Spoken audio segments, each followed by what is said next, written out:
Estas Igual, ventas... nada, hablemos claro. Sí. No, se puede decir, o sea, uno de los grandes atractivos de ventas es que hay dinero, hay pasta para ganar, los variables son muy atractivos y si llegas, pues bueno. ¿Cómo alguien puede saber si sirve para dedicarse a las ventas? O sea, esa habilidad parece una tontería. No, se pero valora muchísimo. Se valora, Se valora muchísimo. no os imagináis Sí. lo importante que es. Como consejo, cuando alguien va a una entrevista para... Dinero. que quiere ganar dinero. Claro, tú entras diciendo... Como te decía, yo he acabado en ventas sin darme cuenta que he acabado en ventas. ¿Cuál es el rango salarial en vuestro sector para alguien que acaba de entrar a trabajar? Sin experiencia. Sin experiencia. Cero experiencia. Cero experiencia. Muy buenas. Hoy episodio súper diferente, entrevista doble. Ahora os explicaré un poco en qué consiste, pero ya os digo que os va a sorprender y estoy seguro de que os va a gustar. Y diferente por dos motivos, ¿vale? Es el primer episodio que grabamos con público en directo. No os quiero decir cuánta gente viéndonos, pero bastantes, ¿eh? Y el segundo motivo es porque estamos en la Universidad de Murcia y, bueno, al final hemos conseguido venir aquí a la Facultad de Economía y Empresa, nos han cedido el espacio. Muchísimas gracias a la vicedecana Nuria Esteban por apoyar el proyecto y por dejarnos un poco el espacio y empujarlo. Muchas gracias a los que habéis venido. Muchas gracias a los entrevistados. Muchas gracias a Luis, el técnico de sonido, que siempre está ahí apoyando el proyecto. Y vamos a empezar, ¿vale? Importante, hoy el podcast es una entrevista. Voy a entrevistar primero a los dos que tengo aquí a mi lado y luego vamos a hacer una parte de tertulia. Vamos a hablar sobre ventas, que es un departamento que no mucha gente conoce y el que conoce igual lo prejuzga, que era un poco lo que me pasaba a mí antes de conocer en qué consistía la carrera de ventas y el departamento de ventas, porque erróneamente puedes pensar que es un trabajo de comercial, como el que se conoce, que te llama o que te aborda en el Corte Inglés. Y para nada. O sea, esos perfiles existen dentro del departamento de ventas, pero hay otra cantidad de perfiles dentro del departamento que al final son súper curiosos, que mezclas un montón de habilidades que se suelen estudiar en la carrera, pero que no te las ponen de manera junta.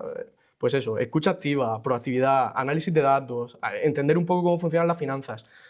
Analizar un contrato. Ostras, es que son muchas cositas pequeñas que vas viendo durante la carrera y que en el departamento de ventas las ves todas juntas. Entonces, para alguien que le guste todo, como era mi caso, que soy una persona muy generalista, que voy tocando un poco de todo y que tenga un poco de interés y no le cueste trabajo interactuar con los demás, yo creo que el departamento de ventas es para ti, ¿vale? Entonces, sin más dilación, os voy a presentar a Álvaro Rosa Buenas. y a Juan Cobo, ¿vale? Tal. Vamos a empezar entrevistando a Álvaro porque, pues bueno, porque ha tocado. Porque mi nombre empieza por A. Sí, exacto, porque tu nombre empieza por A, por orden alfabético. Vale, desde que entraste en la facultad y empezaste a estudiar Derecho y ADE hasta hoy, ¿nos puedes decir resumidamente cuál ha sido tu recorrido profesional y académico? Sí, claro. Hemos venido a eso. Hemos venido, efectivamente. Nada, pues además tú te lo sabes bien porque estudiamos juntos y de eso nos conocemos. Y nada, pues la facultad estudiamos Derecho y ADE aquí en Murcia. Contentísimo, la verdad, con haber estudiado en la Universidad de Murcia, porque la verdad es que cuando te vas fuera te das cuenta que tenemos buenas cosas aquí en Murcia, ¿sabes? Que no hace falta irse a Wichita y te ayuda a valorarlo. Entonces, bueno, no sé, así, la primera experiencia que te recalcaría fue irme de Erasmus, que yo estuve en Escocia, en la Universidad de Strathclyde en Glasgow, y bueno, elegí ese destino también un poco por el inglés, no te voy a engañar. Fue un poco, la idea iba a perfeccionar el inglés, que no era todo lo bueno que yo quería, y nada, pues irse a Erasmus es una experiencia que recomiendo a todo el mundo, tanto profesionalmente o académicamente, pero sobre todo personalmente. A mí lo que me ha dado, pues, una pareja de 9 años, Por ejemplo. por ejemplo. ¿De la facultad también? Correcto. Así que nada, es una experiencia personal increíble que luego te da tablas para afrontar pues el mundo laboral, ¿no? Ya que estamos aquí hablando de eso, espectacular. No sé si quieres que dé dos pinceladas de Glasgow. Importante, o ¿te sí. convalidaron muchas asignaturas? las que necesitaba. Claro, es que con derecho ya era complicado porque te ibas solo con ADE o con derecho, entonces yo hice un cuatrimestre de ADE, allí era una Escuela de negocio. escuela de negocios bastante potente. Hice ADE ese cuatrimestre y el segundo cuatrimestre pude cuadrármelo para sacarme las de derecho que me dejaba y hacer la carrera en los 5 años que se suponía que eran. Vale, y la siguiente pregunta, ¿recomiendas irte a un destino donde supuestamente es más fácil convalidarte o recomiendas irte a un destino donde de verdad aprendas inglés? Yo, ¿qué te voy a decir? Si te acabo de responder, yo iba buscando el inglés. El tema de las convalidaciones, de hecho, fue después, una vez ya sabía el destino. Pero vamos, que yo no sabía ni dónde estaba Glasgow. Así, ¿Y te costó más trabajo que en la así te lo digo. universidad? ¿Fueron más difíciles o más fácil? Es que el sistema que tienen en Reino Unido es muy diferente. Otra de las ventajas de irse de Erasmus es que ves mundo y tenían un sistema en el que no había tantas horas lectivas y tantas asignaturas y te liberaban tiempo para que hicieses prácticas y salieses ya de la universidad habiendo tenido 1 o 2 trabajos y haber hecho internships y demás.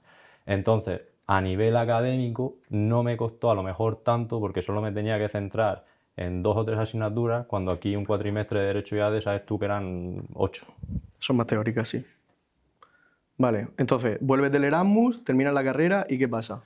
Pues me entero de las becas ICEX, que tú ya has hablado aquí en tu podcast bastante de las becas ICEX, pero es que realmente es un programón. A ver, voy a hacer un paréntesis. Toda la gente que ha venido al podcast, que ha pasado por la beca ICEX, es por su culpa, porque este fue el primero que se enteró de eso y después lo seguimos todos. O sea, todos son nuestros amigos, compañeros de otro año después de la promoción, mi hermana, amigas de mi hermana, o sea que al final... A ver, es una cosa que, tío, eso que acabas de comentar como que me da satisfacción, ¿no? De cierta manera. Porque yo no lo conocí, a mí no me lo había contado nadie y es gracioso como me enteré porque fue con un email de estos de la universidad que nadie se lee o que dais tantos y no tal, pues en uno de esos lo que hace. Yo estaba en un momento en el que la verdad terminaba el doble grado y digo, ¿qué hago yo ahora con mi vida? No sé muy bien para dónde tirar. Y justo esto salió, pues, qué sé yo, en abril, mayo, justo antes de terminar la carrera, lo veo y digo, me interesa bastante este programa. La universidad había organizado una charla que venía la delegación territorial de ICES a explicar qué eran las becas, pues fuimos ahí unos cuantos alumnos y yo dije, esto es lo mío. Lo que pasa es que es cierto que tiene unos requisitos de entrada altos y yo pensé dentro de mí, voy a probar este año a ver si suena la flauta y entro y si no, hago algo el año siguiente de cara a prepararme para entrar al año siguiente. Tú tenías clarísimo que era lo que querías hacer. Sí, Y sí. al final explican en qué consiste. ¿Es un máster? Claro, el programa ICEX es bueno, un programa de becas que hace el Instituto de Comercio Exterior y consiste en un primer año en el que haces un máster, un MBA especializado en gestión internacional de empresas en Madrid, un segundo año en el que te vas a una oficina comercial, a las embajadas españolas, brevemente. La oficina comercial es la que se encarga de promover exportaciones españolas o promover inversión extranjera en España y tienen una serie de oficinas por el mundo. Entonces tú como becario ICES, después de tu año de máster, vas a una de estas oficinas y luego hay un tercer año en el que hay bueno, empresas que se apuntan y solicitan un becario ICES y tú vas a esa empresa ya con un salario pactado de antes y demás y sufragado, no recuerdo bien, parcialmente o totalmente, la verdad no me acuerdo bien ahora, por ICEX, con lo cual es muy atractivo para la empresa. Y claro, a ti ya te da la oportunidad, evidentemente, de quedarte en esa empresa y hacer carrera en esa empresa. Eso es un poco en lo que consiste. Y no sé si quieres que mencionemos barreras, o sea, para entrar, si nos metemos en eso. Sí. Pues nada, pues para entrar es un programa que está abierto a todos los jóvenes españoles. No, es verdad que no hay un requisito de haber estudiado una carrera de economía. Sí que ayuda a posteriori, pero no es un requisito necesario. Entonces, yo creo que, si no recuerdo mal, con ser español y tener un grado y tener menos de 30 años o así, ya puedes aplicar. Y el proceso de selección consta de 3 partes. La primera, el inglés. Vuelvo al inglés, ¿vale? Que se acredita pues con tu título C1, casi todo el mundo tiene el C1. Yo en mi caso iba con el B2 y iba corto, por eso pensaba que no iba a entrar ese año. Una segunda parte que es un psicotécnico, y un psicotécnico, por más que quieras, o al menos el que yo hice, no te lo podías preparar. También es un poco pues, cómo tú seas de ágil mentalmente y también cómo de inspirado estés ese día. Entonces yo en ese psicotécnico sí que lo hice bastante bien y compensé los puntos que no tenía por el inglés. Y luego hay una tercera parte que es una entrevista personal, pero no es una entrevista al uso de empresa en la que se miran tus méritos, tu carrera, sino que te la hacen psicólogos y buscan un perfil psicológico determinado. Entonces te van poniendo en situaciones, tú qué harías en esta situación o tú qué eres en esta otra. Y entonces ellos te valoran en función de cómo te aproximas o no al perfil que ellos están buscando. Todo eso suma puntos y los 315 mejores entran de todo el mundo que se haya presentado. Muy bien. Y yo entré el 313. Bueno, pero entraste. Entré y contentísimo. O sea, es lo entraste. mejor. Fue una decisión. Hiciste tu primer año en Madrid, en el instituto... Claro, se hace en el ICEC-CECO, es el centro de enseñanza. Es un máster bastante completo. Pues, intentan tocar todos los palos de lo que es la economía, desde logística hasta finanzas, ventas, tocas un poco todo. Y ahí lo que hay es un ranking y absolutamente todas las notas que tú saques en el máster computan en ese ranking. De tal manera que cuando termina el año hay un ranking de alumnos y en función de esa nota tú eliges a dónde te quieres ir al año siguiente a trabajar. ¿Y en qué puesto te quedaste en el ranking? No recuerdo, pero quedé bien. Quedó muy bien, quedó muy bien. No, no lo quiere decir, pero quedó muy bien porque eligió Miami, que era un Sí. destino... O sea, entró el último, pero bueno, luego después del año se quedó de los Luego primeros. remontamos. Pero Entonces, vale, y ahí te fuiste a Miami. me fui a Miami a trabajar en la embajada. OFECOME. Sí. Se le dice OFECOME a la oficina comercial. Y nada, pues, ¿qué te voy a decir? Fue una experiencia espectacular. Ya no solo, otra vez vuelvo a lo mismo, no solo laboralmente, de todo lo que aprendes y todo lo que ves, porque al final está muy guay, ¿no? Ver la empresa española que se quiere implantar en ese mercado y tú le ayudas, tal, es un trabajo además muy satisfactorio, sino también personalmente la experiencia de vivir un año fuera y en particular en Estados Unidos. A mí es que me llamaba mucho ir a Estados Unidos y a Miami, porque en Miami hay mucha empresa española y mucho negocio español por la cercanía al final. Sí, que es la puerta de entrada también para Efectivamente, Latinoamérica. es la puerta de entrada a Estados Unidos y a Latinoamérica para muchas empresas españolas. Sí. Y Vale. nada, entonces hice ese año con la mala o la buena suerte de que apareció el COVID ese año. Entonces no lo cambió, ¿eh? O sea, genial. Aunque hubiese COVID, lo único que pasó es que se dejaron de emitir visados durante un tiempo. Entonces, a lo mejor, quizá en una realidad paralela, mi tercer año lo podría haber trabajado en una empresa española en Miami, pero como no se estaban emitiendo los visados, me tuve que volver a España, entre comillas, obligado. Sí que había ahí unas empresas que tenían proyectos de mandar a Miami en cuanto hubiese visados, pero tampoco sabías cuándo te podías ir y demás por el COVID. Entonces, bueno, fui a una empresa en Madrid que me cuadraba un poco el proyecto, un poco el plan. Era una empresa familiar que estaba creciendo bastante, pero bueno, no dejaba de ser una empresa familiar, lo digo porque ahora te hablaré de Nielsen, que es una gran empresa. Entonces, bueno, pues para un poco he tocado, si te digo la verdad, esos dos tipos de empresas en mi experiencia laboral. ¿Cuánto tiempo estuviste en esta empresa familiar? Estuve 2 años. Vale. Estuve 2 años trabajando en Y entraste ya en el departamento de ventas. No era ventas. De hecho, te voy a hacer un pequeño matiz. Estás hablando todo el rato de ventas y a mí me gusta llamarlo departamento comercial, porque me parece que es más que vender. Hay más cosas que ventas, pero Bueno, era un rol que se llamaba marketing y ventas. ¿Vale? Y pues, se creó el departamento nuevo y bueno, aprender mucho haciendo cosas desde cero. Eso me dio a mí muchas tablas para luego dar el salto a Nielsen, que es donde estoy ahora. Nielsen IQ, perdón. Vale. Si no lo dices bien... Perdón, es que Nielsen es otra empresa. Nielsen IQ es donde estoy yo. Vale, entonces, ya das el salto a Nielsen IQ Ujú. y explícanos ahora sí qué es Nielsen IQ y qué haces.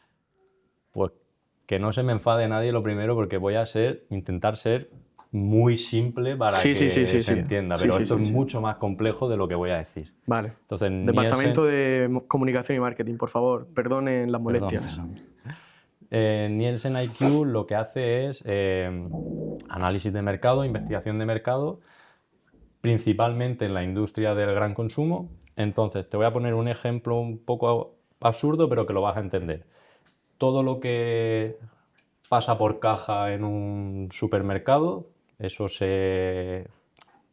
lo traqueamos nosotros. Va a una base de datos y nosotros generamos bases de datos que los clientes, las marcas y los distribuidores compran, pues para saber cómo está evolucionando el mercado, cómo está evolucionando las ventas de un determinado, de una determinada referencia. Iba a decir SKU, perdón, pero es que tanto los términos en inglés no quiero utilizarlos. Si digo alguno, me para.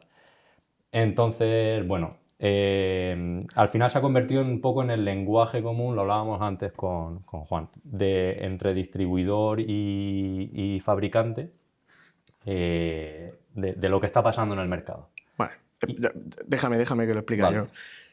Cuando vas a un supermercado y algún producto pasa, el código de barras, la cajera, Eso ese dato lo de sabemos, esa compra lo tenemos nosotros. lo tienen ellos. O sea, entonces, claro, imagínate de todos los sitios en los que pasa un código de barra por una caja registradora. Pues todos esos datos los tienen ellos. Y con eso lo que hacen es pues, estudios de mercado, de saber si algo va a funcionar, qué es lo que mejor está funcionando. El otro día hablaba con él y me decía, el consumo de agua con gas está disparado. Digo, pues Eso fue, sí, más el año pasado, ¿verdad? Pero sí, te enteras de ese tipo de tendencias que está muy guay. Entonces, eso es lo Nielsen muy resumido. muy resumido, que nadie se me enfade, por favor. Y dentro de Nielsen hay un departamento, que es en el que estoy yo, que se dedica a hacer, digamos, estudios adicionales. Entonces, todo lo que sea innovación, es decir, tú tienes una idea de nuevo producto y nosotros testamos con paneles si va a funcionar bien o si, mira, no la saques al mercado o cambia este par de cosas porque te la vas a pegar. Estudios de precio, oye, mira, tu elasticidad, según el histórico de datos y unos modelos analíticos bastante complejos, es tanta. Si subes un 10% el precio, que sepas que tus ventas van a caer un tanto por ciento. Vale. Consumidor, ¿cómo consumen? Melón, ¿cuándo toman melón? ¿A mediodía para comer de postre? O, ¿sabes? Todos esos estudios adicionales que son muy chulos, la verdad. Y tú estás en el departamento. Estoy en ese departamento, ¿Y qué haces? en el área comercial. ¿Vale? Vale, entonces ahora te vuelvo a dar también un poco de contexto. Nielsen IQ es una empresa muy grande, de hecho este año ha salido a bolsa en Nueva York, en Wall Street. Entonces, lo que son comerciales, un poco dicho, lo que entiende todo el mundo, ¿no? Por vendedores, en Europa hay unos 250 en Nielsen IQ. Y mi departamento somos 15, le damos soporte a todos estos comerciales, digamos, que su rol es cerrar, o sea, tener la negociación con el cliente, tener relación con el cliente bueno, y hacer ventas. Entonces nosotros, pues todo lo que te puedas imaginar, desde ayudarles a preparar una presentación que tienen, buscar a lo mejor el cliente, dónde está yendo mal este trimestre, qué le puede estar, qué necesidades puede tener y intentar decirles, oye, mira, o por la innovación, acabas de lanzar este producto y no lo has probado. Es que a lo mejor te va mal y estás invirtiendo mucho en desarrollar un producto que si lo testas Vale. no va a durar en el mercado. O sea, tú te encargas dentro del área comercial en localizar un poco la oportunidad para pasársela al que ya cierra la venta. No exactamente. Vale. Eso era mi rol cuando entré en Nielsen, que entré en un rol en Iberia, en España y Portugal, y sí que era más trabajar en la primera parte del funnel de ventas, no sé cómo Sí, traducirlo, embudo. que era detectar esa oportunidad, pues organizar eventos con clientes y buscar esa necesidad para que luego el comercial fuese a cerrar el negocio. Ahora estoy un poco más atrás en ese embudo y a nivel europeo, ¿vale? Entonces, una vez ya el comercial ya ha detectado esa necesidad, a mí me dice, oye, necesito preparar esta propuesta, mírame qué costes podemos tener para este proyecto, cotízamelo para que tengamos tanto margen, o ayúdame porque, mira, les voy a presentar un proyecto de precio y no sé cómo han tocado los precios en el último año. Entra todo lo que sea ayudarles a ellos a vender. Vale. A ver, vamos a hacer aquí un paréntesis.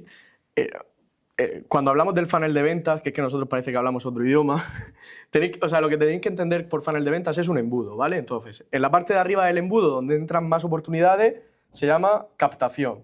Una vez que captas el cliente o potencial cliente, lo cualificas, que es lo que llamamos cualificar un cliente, que básicamente, vale, del cliente potencial al que de verdad me va a comprar, ¿qué necesito? Pues necesito saber este dato, necesito identificar la oportunidad, necesito saber qué necesita el cliente. Esa sería la parte de cualificación. Y ya la última parte del embudo, que es donde ya entran menos, se llama cierre, ¿vale? Entonces, pues desde la captación que captas a 50.000, cualificas a 20.000 y le vendes a 5, pues ese es el embudo, ¿vale? Esto es explicado muy resumido.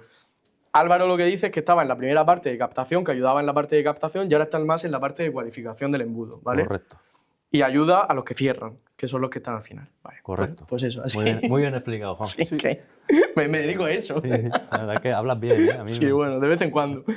Vale, pues yo creo que queda bastante claro. Ahora empezamos la tertulia y os vamos a hablar. Pero primero vamos a conocer un poco la parte de Juan. Vale, Juan, tú desde que terminaste marketing, Sí. ¿qué ha pasado en tu vida? Bueno, pues han pasado muchas cosas, yo creo que marketing como tal es una carrera muy interesante, sobre todo si te quieres dedicar al mundo comercial, al mundo de las ventas, porque el abanico de posibilidades que tienes ya de cara a salidas profesionales pues es enorme, ¿no? Entonces, o sea, en cuanto a mi perfil, yo sí que siempre he tenido claro que quería dedicarme al sector B2B, al business to business, y bueno, he ido pivotando un poco entre... Business to business, ¿eh? Empresas que le Sí, venden a exacto, empresas, sí, no justo. empresas que le venden a clientes finales, eso como es. podemos ser nosotros, Bien ¿vale? visto, ¿eh? Cada vez que digamos algo en inglés, Sí, corrige porque de es que empresa a empresa, esto- perdón. Que yo esto tampoco sabía lo que era hasta que no empecé a trabajar, ¿eh? Justo. Entonces, claro, yo sí que he estado pivotando un poco entre varias industrias. He tocado el tema agrícola, que aquí en Murcia, pues como podéis entender, hay un montón de oportunidades. Luego también tema logístico. Luego llegué a trabajar en una fintech y luego pues terminé estamos? también donde estoy ahora mismo, en una tecnológica. A mí me interesa saber el proyecto que hiciste de fin de carrera, porque yo creo que eso puede ser interesante, que la gente sepa que, jolines, cuando estudias una carrera, Sí. o sea, puedes hacer el TFG de recopilar artículos, que es más aburrido, y luego puedes hacer una cosa chula, que es hacer un proyecto. Y apoyarte en la uni, porque la uni tiene un montonazo de cosas que te puedes apoyar en ellos, tiene un área de emprendimiento, te pueden ayudar. Sí. O sea, todo ese tipo de cosas es lo que tenéis que estar viendo, que yo las vi también. Yo hice un proyecto también y me presenté a los concursos y tal. No gané ninguno, pero... por cierto, su proyecto de fin de carrera se llamaba Tico y el mío se llamaba Tica. Toma. Que manda narices. Buen dardo, sí. Sí, pues Em, nada, cuenta un poco lo del proyecto, yo creo que puede estar guay. Sí, o sea, yo creo que es súper interesante, o sea, y más aún si estás dentro de, o sea, si estás estudiando algo englobado dentro de lo que es la rama de la Facultad de Economía y Empresa, porque al final, te gusta o no, yo voy a hablar en cuanto a mí, ¿vale? A marketing, tú le pegas una pata a una piedra y te salen pues 5.000 alumnos, ¿no? que tienen marketing. Entonces, yo creo que es necesario ya incluso tener como algo personal, no algo que te pueda diferenciar de la competencia y creo que es un valor tremendo, eso aporta un montón de valor de cara a hacer entrevistas y conseguir trabajo, ¿vale? Que luego lo enlazaré un poco con cómo pues, me he podido beneficiar yo de esto. Y sí, el proyecto pues al final era, no sé cómo explicarlo, si alguien juega al golf lo entenderá, O sea, tú coges un palito, lo clavas en el césped, que es el palito este de madera que se suele utilizar pues, en el primer golpe que da el golfista. Y por norma general, pues todo lo que hay en el campo, todo lo que solía haber en los campos de golf era de plástico, y eso pues tiene un efecto súper negativo para el cuidado del medio ambiente. Y o bien de plástico o bien de madera, que eso pues también destruye los bosques a nivel de deforestación. Entonces, ¿qué es lo que pasa? Bueno, yo empiezo a indagar un poco, ha llovido también bastante desde eso, pero bueno, empiezo a indagar un poco, conozco el bambú. Aquí en España, pues bueno, necesita un clima un poco especial para que se cultive, entonces tengo que buscar como proveedores de fuera para tratar de implantar la idea. Y resulta que pues, mejora por 10 a la madera, es más elástico, es más estable, no contribuye a la deforestación porque crece un montón, o sea, crece mucho más rápido que la madera y No luego también contamina. no contamina. Entonces, joder, todo el mundo gana, ¿no? Campos de golf, gana también el golfista porque técnicamente el bambú presenta unas condiciones más interesantes, ¿no? que la bandera y que la madera, perdón, y que el plástico. Y bueno, fue bastante bien, fue reconocido por el proyecto por el Colegio de Economistas y al final me lancé un poco a la piscina con el proyecto. Intenté buscar financiación por mi cuenta, luego también, no sé cómo explicarlo, lo fui moviendo por diversas instituciones de aquí de Murcia, pero te das cuenta en el día a día que al final cuando llega la hora de la verdad y tienes que venderlo, pues o estás 100% full centrado en el proyecto o es realmente imposible, bueno, no imposible, pero muy difícil compaginarlo con el trabajo, que eso fue un poquito lo que me pasó a mí, ¿no? O sea, Bueno, pero que al final de un proyecto que se podría quedar en 50 folios escritos, sí, claro, o sea, hiciste una empresa, o sea, totalmente. Bueno, trajiste no, producto, bueno, no la constituiste, pero no bueno, la constituyo como tal, montaste un pero proyecto, sí que fue tal, un proyecto de emprendimiento y que luego al está final, guay. o sea, ya para todos vosotros, sí que creo que puede tener un impacto diferencial a la hora de conseguir trabajo. Por lo que he dicho al principio, ¿no? Porque al final van a entrevistar a 100, 200, 300 personas que tengan una carrera, que tengan un máster, pero el hecho de que tú ya te hayas movido y bueno, ya has sacado algo por tu cuenta,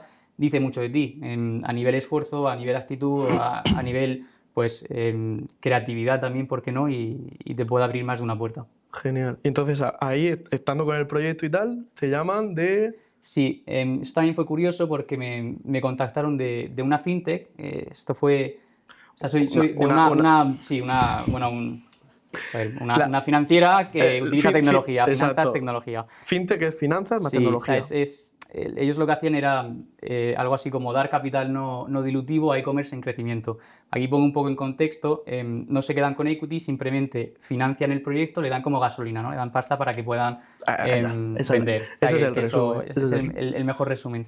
En lugar de ir Entonces, al banco y pedir un préstamo correcto. que no te lo van a dar porque eres un e-commerce y Eso es. no te lo van a dar, y en lugar de buscar un inversor que ponga dinero a cambio de un porcentaje de la empresa, pues ellos Exacto. te daban dinero y tú trabajas. Genial. Y precisamente por lo que dices, ¿no? Porque al final un e-commerce pues tiene pocos recursos, suele tener bastantes trabas a la hora de ir al banco, ¿no? y de conseguir financiación, pues aparecen soluciones como esta que pueden hacer la vida realmente más fácil.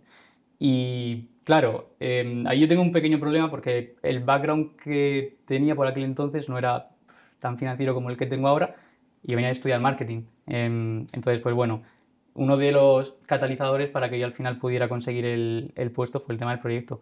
Me estuve hablando mucho de él, le gustó mucho la iniciativa, al tipo que me entrevistó.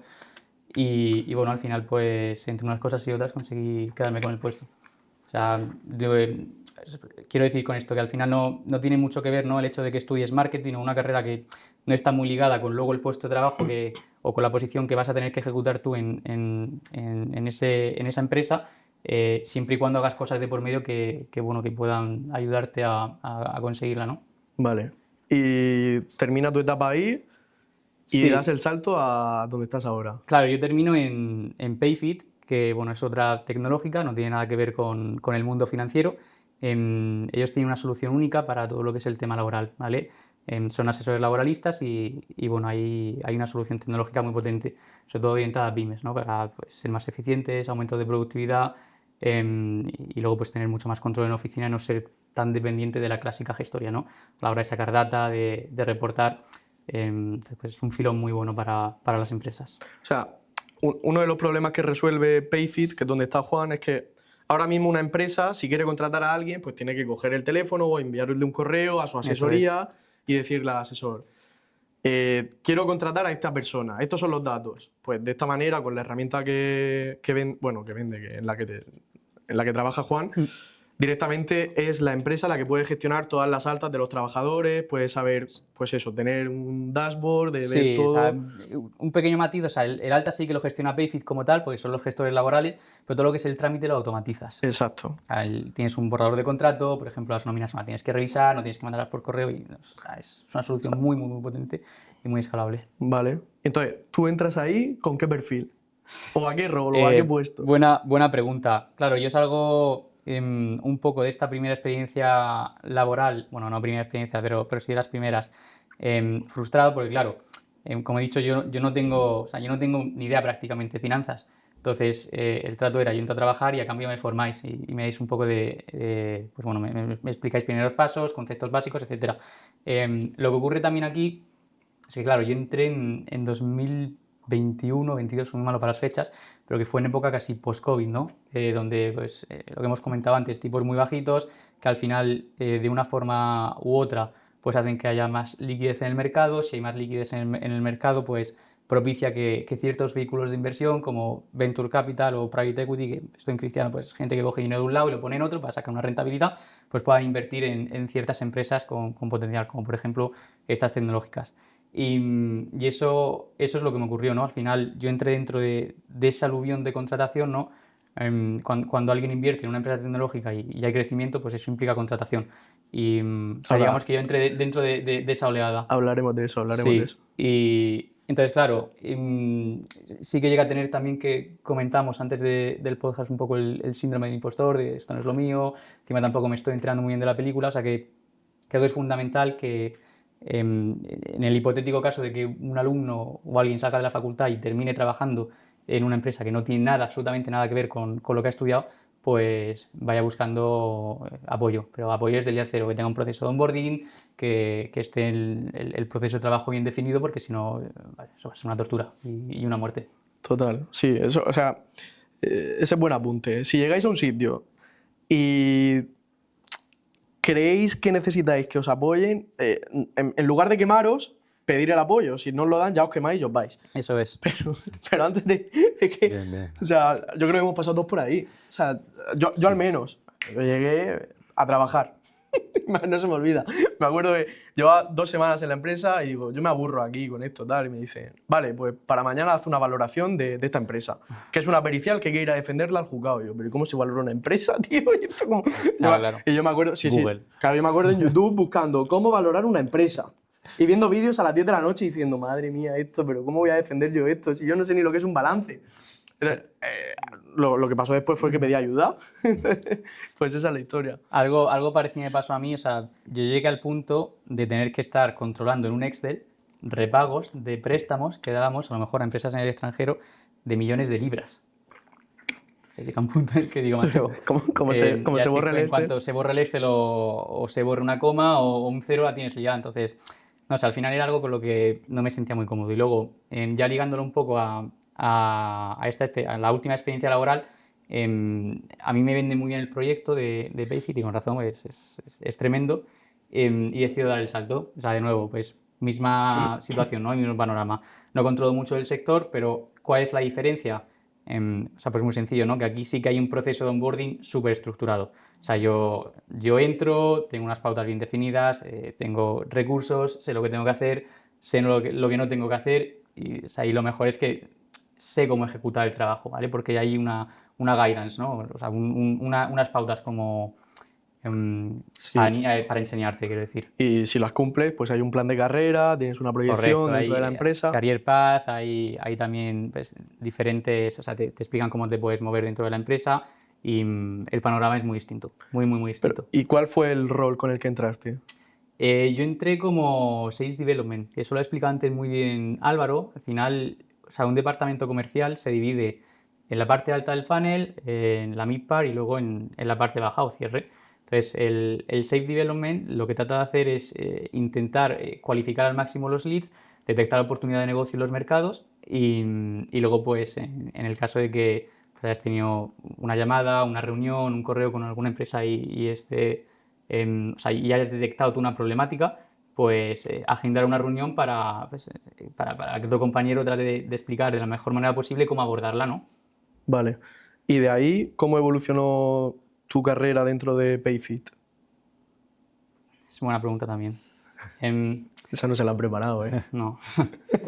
A ver, yo empiezo en Barcelona, ¿de acuerdo? Y pues bueno, ya digo, no quería que se repitiera la experiencia laboral pasada y pues voy a tope, voy en cohete. Desde pues, hablar con compañeros de otros departamentos para entender a tope el producto, pues lo dicho, saber lo que va bien, lo que va mal, hasta dónde podemos llegar, hasta dónde no.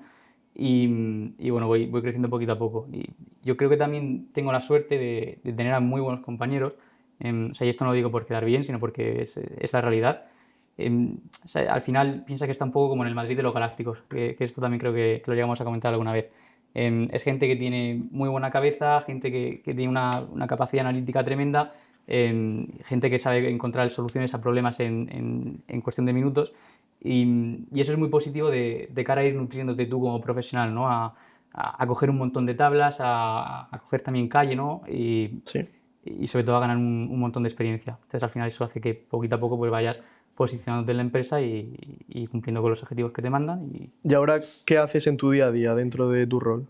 Yo ahora estoy en la parte baja del funnel y bueno, básicamente me dedico a estudiar entre comillas un poco la viabilidad del proyecto tecnológico. O sea, me reúno con empresas y vemos si realmente lo que hacemos nosotros pues tiene la capacidad de solucionar la problemática que afrontan a nivel nóminas, a nivel recursos humanos, etcétera.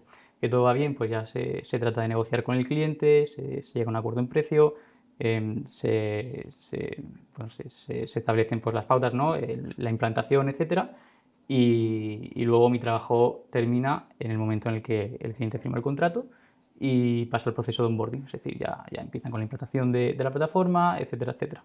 Vale. O sea que si decíamos que Álvaro estaba en la parte media de cualificar los leads, tú estás justo en el escalón de abajo, que ya es el cierre. Sí, yo estaría más orientado en lo que es la parte del cierre, exactamente. Vale, pues Suele ser una evolución natural, ¿no? En los Yo creo que sí. departamentos comerciales, generalmente empiezas más arriba y conforme vas ganando seniority y vas ganando también relación con clientes y confianza, pues también te mueves hacia la parte de abajo. total.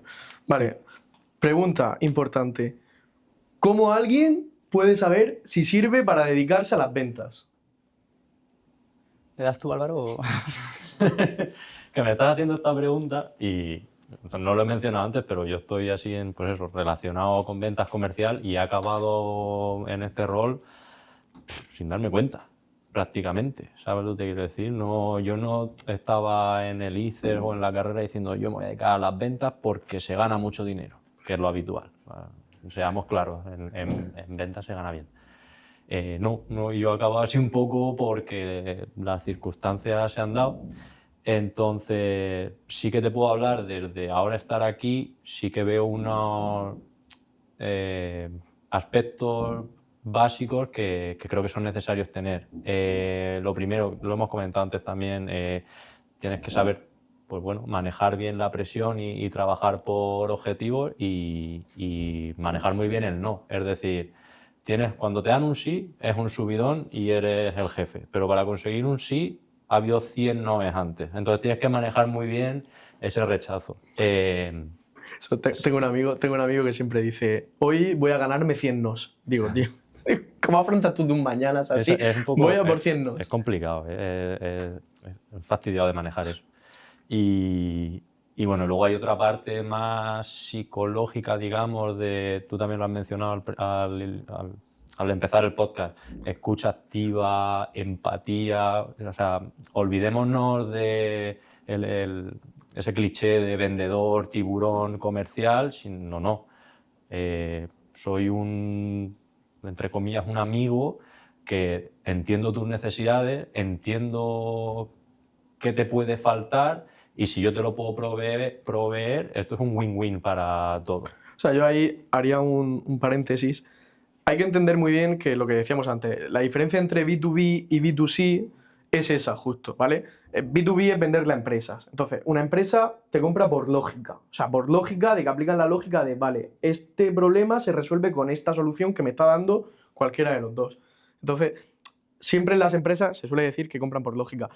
B2C, que es venderle al final al consumidor final, esos no te compran por lógica. La mayoría de las veces te compran por impulsos, a no ser que sea agua o pan, que sí, por lógica, si no bebes agua y no comes pan te mueres, pero comprarte Netflix no lo compras por lógica, lo compras por impulso. Entonces, ahí es un poco, al final cuando vendes a empresa, que es lo que yo creo, es que al final tienes que acompañar, los procesos son mucho más largos, joder, un contrato de los que hará Nielsen Sí, sí. de cientos de miles de euros, no lo decide el director financiero así. No, no, no, que va, pasan muchos filtros, Claro, el ciclo de compra es muy un largo. ciclo de compra muy largo, efectivamente, y al final tú te posicionas como, lo voy a decir en inglés y lo siento, Trusted Advisor. ¿Cómo lo explicamos? Pues, consultor, Consultor de la verdad, ¿no? Pero no, es que no es exactamente. En Sí, inglés tiene una sí. connotación más de estoy aquí para ti, no quiero decir amigo, pero casi tu amigo, confías en mí. Exacto. ¿Vale? Un buddy Entonces, sí. Sí. Yo creo que los buenos comerciales son más esa figura que el clásico tiburón con traje y maletín que nos estamos Y creo que imaginando hay mucha todos, ¿no? leyenda negra con eso, del Claro, típico de Wall sí. Street, ¿no? Que va ahí Sí, sí, todo el sí, mundo. no, el lobo de Wall Street ha hecho muchos años. Creo que ha hecho muchísimo daño, sí. ¿Qué roles diríais que existen dentro del departamento de ventas? Si quieres, empieza tú. O sea, dentro del departamento comercial, en tu empresa, ¿qué roles hay? Sí, pues tú tendrías... Depende un poco también del producto de la empresa. Esto es un poco complejo. Pero bueno, normalmente pues la empresa, vamos a ver, se puede dividir con un rol en la parte alta del funnel de los SDR, los Sales Development. Luego tendrías a lo mejor un full cycle que hacen pues todo lo que es la parte... SDR. Sí, perdón, Sales Development, pues es la captación, todo lo que es la... Esos son los que llaman. Exactamente, los que tienen reuniones, los que mandan correos. Y luego tendrías también la figura del full cycle, que es cuando... Que te acompañan todo el ciclo. Exactamente, que hacen el ciclo completo de venta, desde lo que es la captación hasta la negociación y el cierre. Y luego tendrías también todo lo que es la parte de los account executives, que simplemente están ubicados en la parte del cierre. Pero claro, esto quizás en industria tecnológica pura y dura. No sé, a lo mejor en la de Álvaro sí se funciona así. En NIQ, Nielsen IQ es un pelín diferente porque tienes account executives especializados en determinados clientes, pero claro, ahí hay... Claro, sí, la vertical de farmacia o la vertical de supermercados. en cliente. Pero, ¿vale? Entonces, ellos están especializados en clientes, luego hay otros que están especializados en soluciones, porque tenemos soluciones para aburrir, aquí solo da una pincelada, entonces ellos se preocupan, el de la izquierda se preocupa de desarrollar al cliente y el de la derecha de desarrollar la solución en cualquier cliente que pille. Vale. Tenemos efectivamente, como comentaba Juan, la parte de arriba del funnel de Sales Development. En nuestro caso, como es una empresa tan grande y por estructura, tenemos la parte de, lo llamamos pre-sales, pero bueno, es ese soporte en la zona media.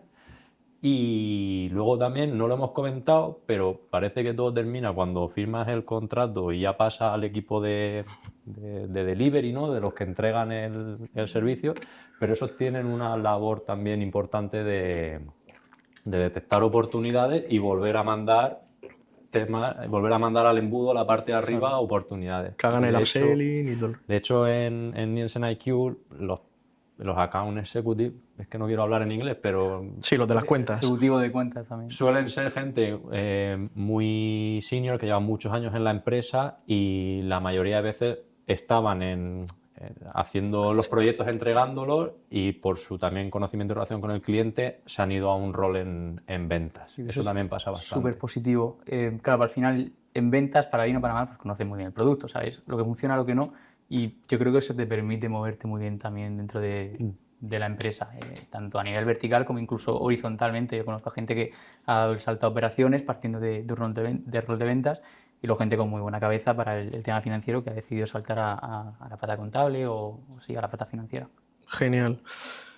¿Qué consejo le daríais a alguien que quiere empezar en la rama comercial o la rama de ventas? Dale, Juan. Que tiene que estar muy vivo, tiene que tener muy buena actitud. La pregunta ¿es fácil entrar sin experiencia?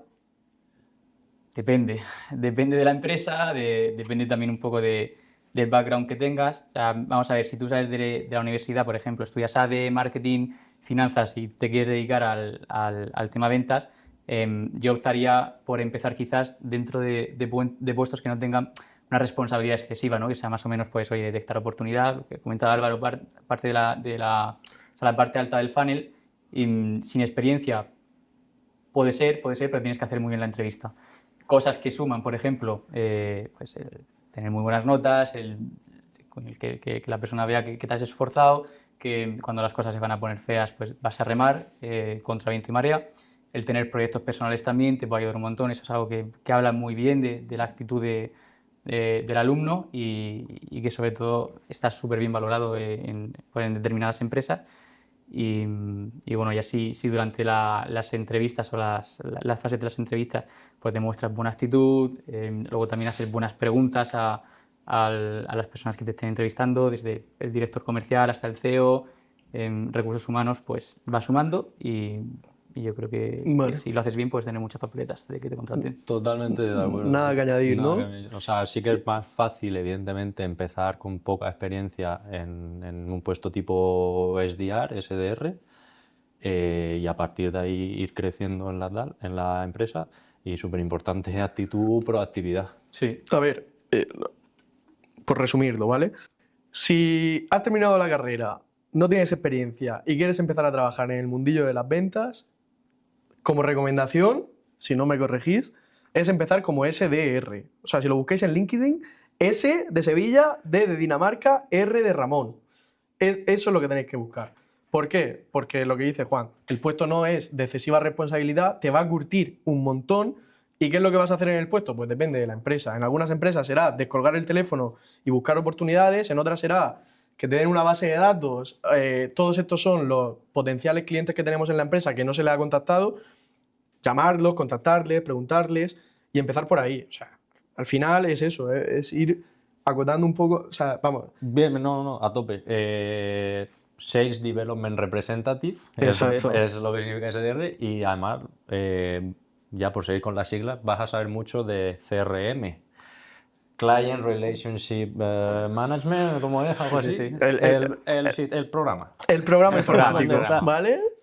O sea, esa habilidad parece una tontería. No, se pero valora muchísimo. Se valora, Se o sea, valora muchísimo. no os imagináis Sí. lo importante que es no tenerle miedo a utilizar un CRM. Que, HubSpot, Salesforce, todo eso suma un montón. Dominarlo, o sea, sí. si dominas eso, o sea, solo con dominar eso te contratan, aunque no tengas que hacer otra cosa, solamente poner eso en orden. No sabéis la cantidad de empresas que hay que los tienen, que se gastan 50.000 euros en un programa y que eso parece, pues yo qué sé, un vertedero, porque es Sí. que vas a buscar algo y no está. O sea, vamos, a mí en mi empresa yo te diría que las cosas que más se me valoran es que soy el único que sabe tocar el programa, ¿sabes? Y es básicamente, o sea, ¿qué hace ese programa? Pues en ese programa tenemos toda la información de todo el histórico, si está bien montado, de el potencial cliente, todo lo que ha hecho, pues, por ejemplo, Fuente Liviana, no es publicidad, ¿vale? Fuente Liviana, yo quiero venderla Fuente Liviana. Pues tengo todo el histórico desde que alguien de la empresa de Fuente Liviana contactó con nuestra empresa, sé qué acciones se han hecho, cuándo se han hecho, pues este día le enviamos esta presentación comercial, este día nos reunimos con él, este día estuvo a punto de contratarnos pero no nos contrató, ahora vamos a hacer una campaña de marketing para enviarle un mail a los que casi nos contratan pero que no nos contratan. Pues todo eso se hace desde el CRM. Y por eso es súper importante entender cómo funciona y cuando os digan en la empresa tenéis que usar el CRM, ostras, pues eso es como Excel, eso tenéis que saber utilizarlo, pero...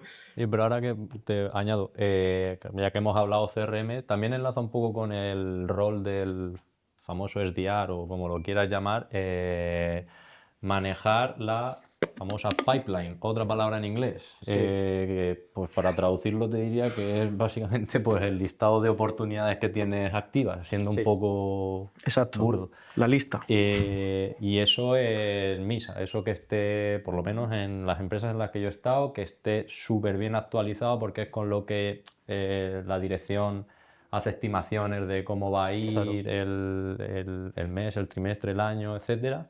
Entonces, es algo que, como es dinámico, porque las oportunidades cambian cada día, tiende a desactualizarse, por ejemplo, muy rápido y puede ser una parte del rol de esa parte de arriba del funnel, asegurarse que la pipeline dichosa esté Perfecta. perfecta. Exacto. Que no es solo, o sea, que tus funciones no van a ser llamar, que también tienes que estar tocando teclas. O sea, que no es tan fácil.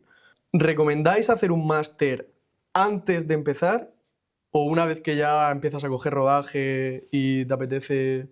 Yo creo que si tienes claro que te quieres dedicar a ventas comercial, quizás no es necesario. Te va a dar siempre una buena base y vas a conseguir un montón de contactos y networking, que en este área de trabajo es muy importante.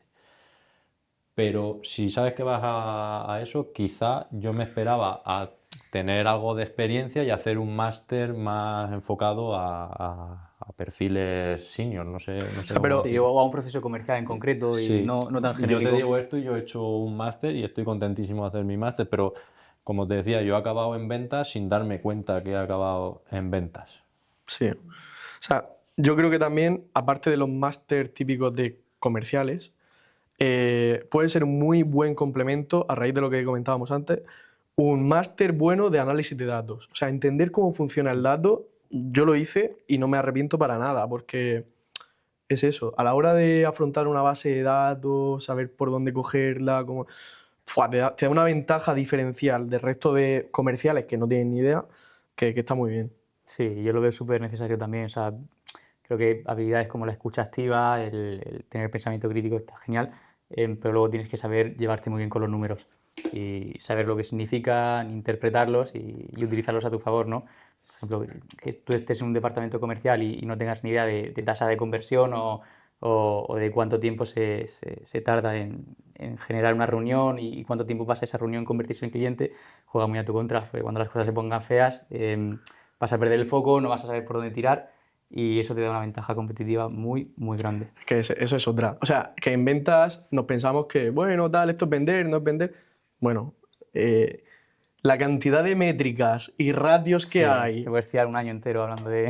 Exacto. O sea, no os imagináis la cantidad de numeritos que hay alrededor de las ventas, desde saber lifetime value, desde que conoces al cliente hasta que le vendes, cuánto tiempo pasa, el CAC, el coste de adquisición por cliente, cuántos euros le cuesta a la empresa conseguir un cliente. Es que hay una cantidad de De métricas. hecho, uno de los grandes problemas en las empresas del departamento comercial es que No medirlo. No, aparte de no medirlo, es que el comercial no tiene suficientemente tiempo para hacer su trabajo, que es estar con el cliente, porque se genera Claro. un montón de procesos, métricas, etc., que por eso empresas como Nielsen IQ, con la estructura que tienen, eh, meten equipos como el nuestro para liberar el máximo tiempo del comercial, porque donde él aporta valor es estando con el Es la cliente. relación con el cliente. Eso que acabas de comentar es clave. O sea, súper importante.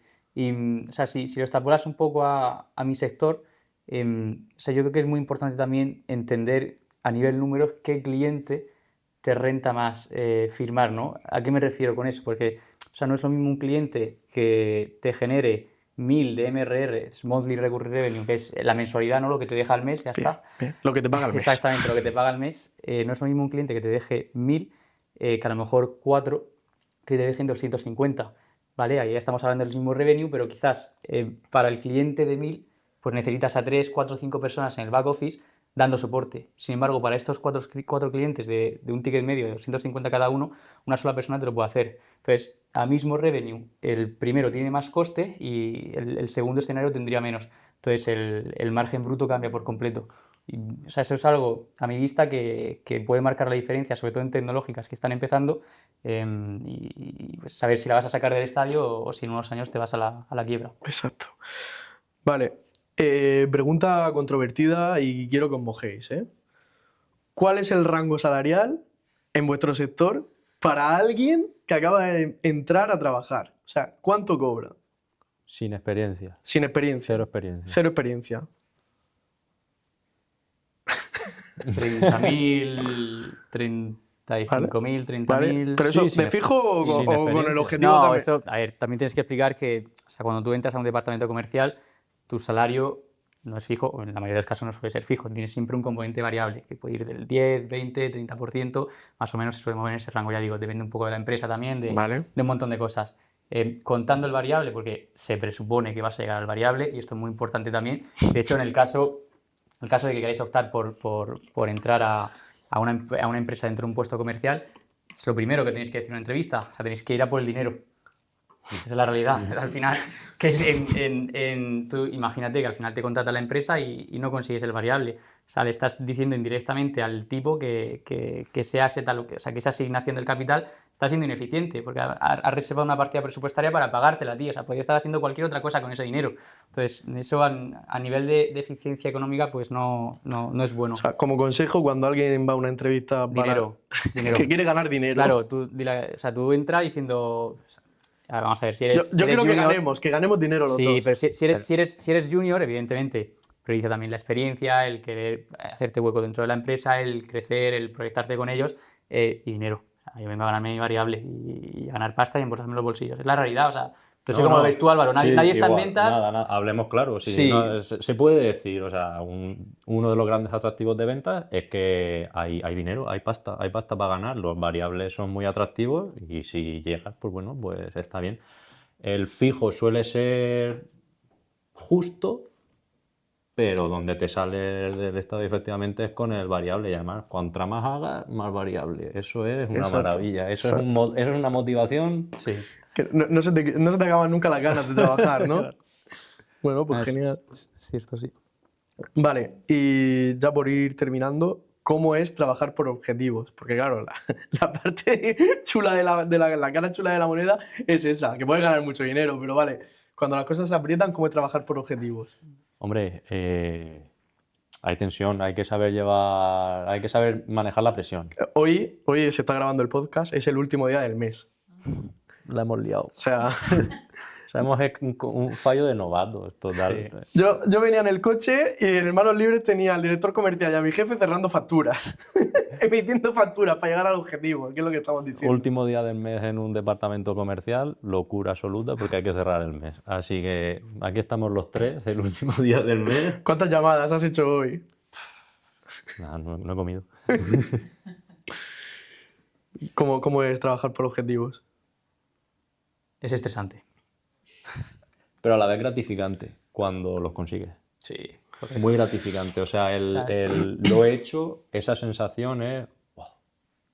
Sí, o sea, yo tengo ahí un poco sentimientos encontrados. O sea, me gusta porque es la adrenalina, entre comillas, ¿no? La tensión del día a día no es un trabajo monótono, pero como habéis dicho antes, pues también tiene su parte buena y su parte mala. La parte buena, que es cuando llegas al objetivo, lo superas, pues tienes un chute de adrenalina, ¿no? Y encima, pues la pasta que te entra y alucinas. Luego, pues en contraparte, tienes la tensión, el estrés y eso ya depende un poco de cada persona, de cómo pueda manejar la situación. Hay gente que se va con el trabajo a la cama o que se lo lleva a casa y ahí en ese sentido si se enquista pues sí que puede llegar a ser un problema. Pero yo creo que si es una persona pues, no sé, con buena actitud, que sabe afrontar bien los momentos de tensión, que aguantas la presión y el estrés, o sea, este rol es para ti. Vale. Porque Juan habla muy bien, ¿eh? Sí, se dedica a ventas. Vale, por ir cerrando, aquí los dos máquinas nos van a escribir un artículo en la newsletter sobre, no sabemos todavía qué, no sabemos si va a ser sobre consejos, procesos de selección. Yo quiero que sea sobre consejos, pero yo creo que puede venir muy bien, ¿vale? Entonces, como recordatorio, si habéis llegado hasta aquí, que no sé cuánta gente llegará hasta aquí, suscribíos en el canal, que lo tendría que haber dicho al principio. Nos ayudáis mucho a crecer y a seguir, pues eso, viniendo a la uni, que venga gente interesante a hablarnos, y a mí me hacéis un favorazo, ¿vale? Entonces, suscribíos. Y luego también os dejo la newsletter abajo, que es donde cada semana vamos subiendo un poco los consejos y siempre hay cosas chulas, ¿vale? También os cuento un poco cómo va el podcast. Entonces, os voy a dejar un consejo ahora, que yo creo que, si no me equivoco, este es muy, muy bueno, ¿eh? Si quieres entrar a trabajar en ventas y no sabes por dónde empezar a buscar trabajo, punto número 1, hazte LinkedIn, que eso Nuria...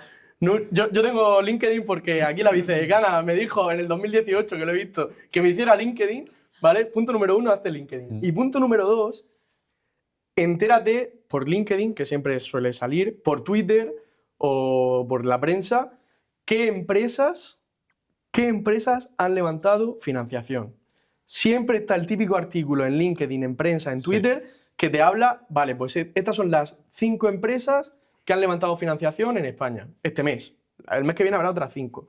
Vale, todas las que levantan financiación necesitan gente para vender, porque si no, no llegan, o sea, porque si no, no cumplen los objetivos para los que han levantado financiación. Si tú quieres entrar aquí a trabajar, coges, buscas la empresita, buscas a la persona que será CEO, founder o lo que sea, y le escribes y le dices, oye, enhorabuena, he visto que habéis levantado financiación, me gustaría ayudarte a que la empresa crezca. Os aseguro que si cada vez que le escribís a una empresa le escribís eso, entréis a trabajar. O sea, vamos, o sea, es que no me equivoco.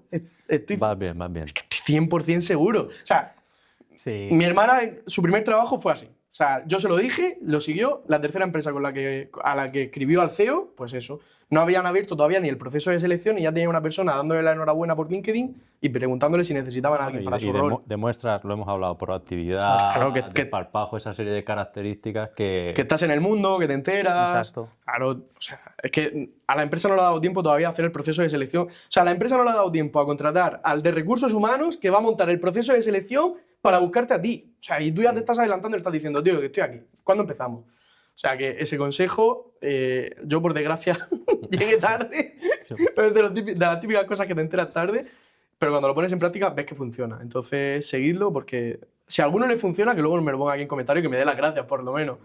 Así que nada, vamos a ir cerrando. No sé si tenéis algo más que decir. Bueno, os voy a hacer la pregunta del podcast, que no, esto sí que no Pero os son lo he varias, avisado. ¿no? Ya cerramos, ¿vale? Vale, Vale, empiezo por Juan. dale. ¿Qué es el éxito para Juan? Y si ha terminado tu definición del éxito desde que empezaste a estudiar la carrera hasta hoy. Yo creo que el éxito es ser feliz con lo que haces en tu día a día. En cuanto a mí, si he encontrado el éxito, sí, se podría decir que sí. En parte sí. ¿Ha cambiado tu definición del éxito desde que empezaste? Sí que ha cambiado. Sí que ha cambiado. O sea, no, antes a lo mejor ligabas el éxito a otras cosas, pero conforme vas cumpliendo años, pues las vinculas con otras distintas. Muy bien. ¿Y tú?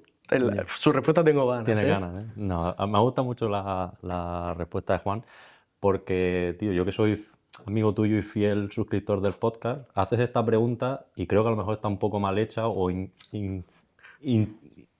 también, evocas un yo también poco lo al Dale error. feedback, Álvaro, dale feedback. Y la gente te contesta qué es la felicidad para ellos, no te contesta qué es el éxito. Entonces, la felicidad viene a raíz de haber logrado tu éxito, para mí. Entonces, ya que estamos en un ambiente laboral y demás, sí, claro que ha cambiado mi definición de éxito, porque yo cuando estaba en la carrera pensaba que éxito era ser el jefe de algo y hincharme a ganar billetes, y para nada es la que tengo ahora. Va evolucionando con el tiempo por definición, porque cuando lo consigues habrá otra después más adelante, y cuando lo consigues, pues entiendo que tienes felicidad.